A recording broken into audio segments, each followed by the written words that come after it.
నమస్తే, welcome to మిత్ర Telugu TV.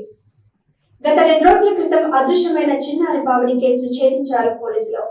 Anantapuram జిల్లా నార్పల మండల కేంద్రంలో చిన్నారి పావని మిస్సింగ్ కేసుకు ఎట్టకేలకు తెరపడింది. కన్న తండ్రి కసాయిగా మారి బావిలోకి తోసేశాడు. ఆపై ఏమి ఎరగనట్టు చిన్నారి అదృశ్యమైందని పోలీస్ స్టేషన్ లో ఫిర్యాదు చేశాడు. చిన్నారి కనిపించడం లేదని ఎవరో అపహరించారని పలు వాట్సాప్ గ్రూపుల్లో కూడా సమాచారం ఇచ్చారు. అనంతపురం జిల్లా నార్మల్లోని కొత్త బస్టాండ్ ఏరియాలో నివాసం ఉండే నిందితుడు గణేష్ కేవలం తన భార్య మీద అనుమానంతో చిన్నారి పావని తనకు పుట్టలేదనే క్రూర ఆలోచనతో ఈ ఘాతుకానికి ఒడిగట్టాడు.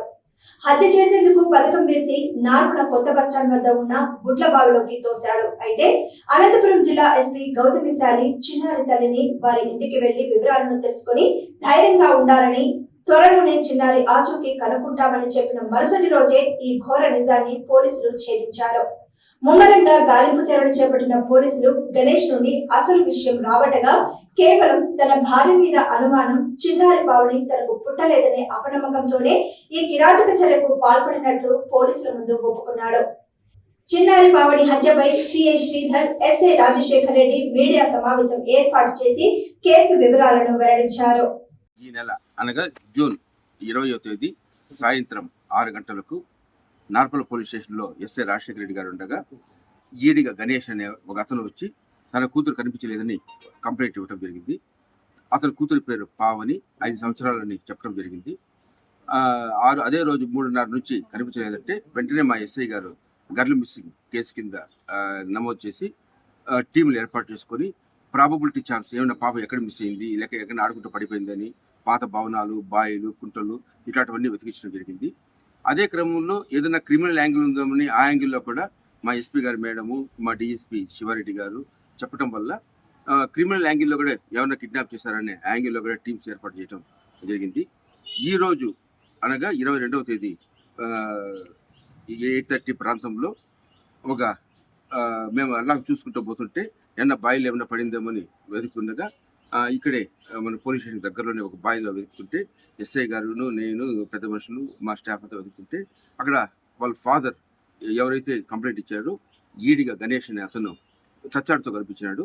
అప్పుడు ఎందుకు అని మేము అట్లా వెళ్తుంటే మమ్మల్ని చూసి పారిపోవడానికి ప్రయత్నిస్తే ఎందుకు అని మేము అతను క్వశ్చన్ చేస్తే అప్పుడు అతను తన కూతుర్ని బాయిలో పడేసినట్లు, ఆ శవం తేలిందా లేదని చూసుకోవటానికి వచ్చినట్లు చెప్పడం జరిగింది. అప్పుడు మేము క్వశ్చన్ చేయగా ఎందుకు ఇలా చేసినామంటే అతనికి తన భార్య పైన చిన్నపాటి అనుమానం ఉంది, ఆమె వేరే వాళ్ళతో ఇతర సంబంధాలు పెట్టుకుందని వీడు అనుమానిస్తున్నాడు.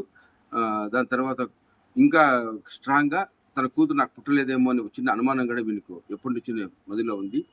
దానికి తోడు ఇంట్లో భార్య డామినేషన్ ఎక్కువైపోతుంది, పిల్లలపైన ఆధిపత్యం ఈ పాప చెలాయిస్తుందని, తనకి ఇష్టం లేకపోయినా ఇక్కడ అంబేద్కర్ నగర్లో ఒక ఎంపీపీ స్కూల్లో జాయిన్ చేసిందని, ప్రతి పనికి తనకు వ్యతిరేకంగా పిల్లలపై నిర్ణయం తీసుకుంటుందని కోపంతో భార్య పైన కక్ష తీర్చుకోవాలంటే కూతుర్ని చంపేస్తే ఈమె పైన కక్ష తీర్చుకోవచ్చు ఒక ఉద్దేశంతో ఒక చెడుగా ఆలోచించి 20వ తేదీ 3:30కు ఇతడే పోయి స్కూల్కి పోయి వాళ్ళ పాపను తీసుకొని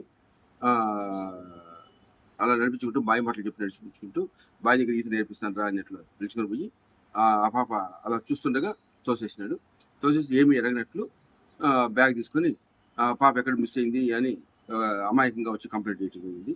దీనిపైన ఎస్ఐ గారు, స్టాఫ్ బాగా మా ఎస్పీ మేడం గారు ఇచ్చిన time to time instructions follow అవుతూ అంతా ఛేదించినారు. ఈ కేసు కొంచెం త్వరగా ఛేదించబడిన కారణం ఎస్ఐ రాజశేఖర రెడ్డి అనే టీము వీడిని అరెస్ట్ చేసి మంచి సాక్ష్యాలు ఏర్పాటు చేసి ఇతన్ని రిమాండ్ పెట్టడం జరుగుతుంది. భవిష్యత్తులో ఇతను శిక్ష పడేటట్లు కూడా ఉండాలని మా ఎస్పీ మేడం గారు స్ట్రాంగ్గా మాకు ఇన్స్ట్రక్షన్స్ ఇవ్వడం జరిగింది. అదేవిధంగా మేము కేసును కూడా తయారు చేస్తున్నాము. వాళ్ళు ఖచ్చితంగా భవిష్యత్తులో శిక్ష పడేటట్లు, ఇలాంటి నేరాలు ఎవరైనా చేస్తే వాళ్ళకి కనువిప్పు కలిగేటట్లు ఉండాలనేది ఈ కేసుని ఎగ్జాంపుల్గా తీసుకొని స్ట్రాంగ్గా కట్టినాం. సో భార్య మీద అనుమానంతోనే పనిచేశాడు. భార్య పైన అనుమానము ప్లస్ అన్నిటికూ ఈమె ఆధిపత్యం చెలాయిస్తుంది, ఈమె పైన కక్ష తీసుకోవాలని అమాయకమైన పిల్లలపై కక్ష తెచ్చుకున్నారు. ఇది ఏ రోజు జరిగింటుంది సార్?